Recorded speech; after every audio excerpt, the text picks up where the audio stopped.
I had dislocated shoulders, some broken ribs, which were not attended to for a long time. When I was in Ireland, I didn't really pay attention to that. I was so excited to be out of there, so I was not really. I didn't even seek medical attention. I think because I was also covering up my problem with drinking and things like that. I think the psychological thing was really the worst part, most especially the recurring nightmares became, you start reliving the place because you see the face of that person and also the faces of the people who have been doing these things. And every time you go to bed, it's like you relive the same environment and it drives you crazy. And then you wake up sweating, or sometimes you relive the time when they're either beating you up or dragging you from one room to the other, that kind of stuff. And then the cries of people, like it rings in your head almost all the time. You see, the thing is, first of all, you get so angry, and eventually you're filled up with that anger because first of all, you didn't know that human beings can do that to another. So you're helpless, you give up, and you close out. So that's what really happened to me. I had to close out. The thing human became almost like very incomprehensive. I could not comprehend the human mind anymore. So I closed myself out. So thought I was running crazy. And then things just started happening. I would not sleep. I became afraid of going to sleep.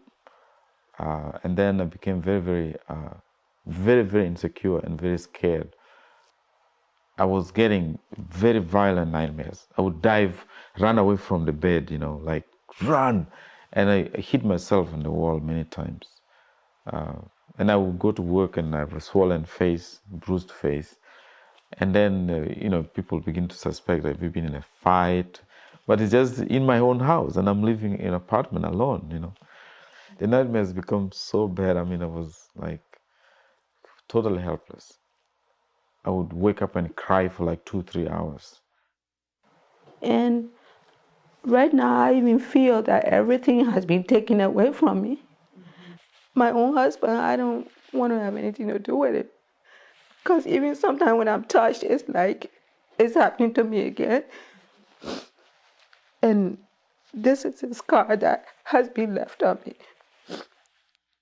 And I feel that way too, even when I go to clinics, I sometimes feel that no man should touch me.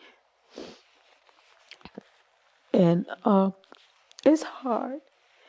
Even though I'm going through things and thinking that I'm recovering, but you still have that memory with you.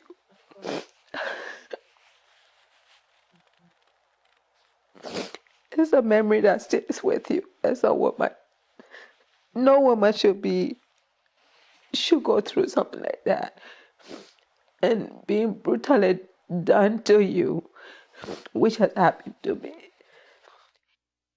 They had their neighbors, but what was even much more horrible, they had members of their families killed in front of them or tortured. Well, many of them had symptoms like stomach problems, stomach aches, and a lot of stomach problems, migraine headaches, or just or headaches, maybe not migraine, but very strong headaches. They also had lots of joint aches. Sort of like arthritis type aches, or at least it sounded that way. They were not able to sleep. Many of them complained of that, or were very fearful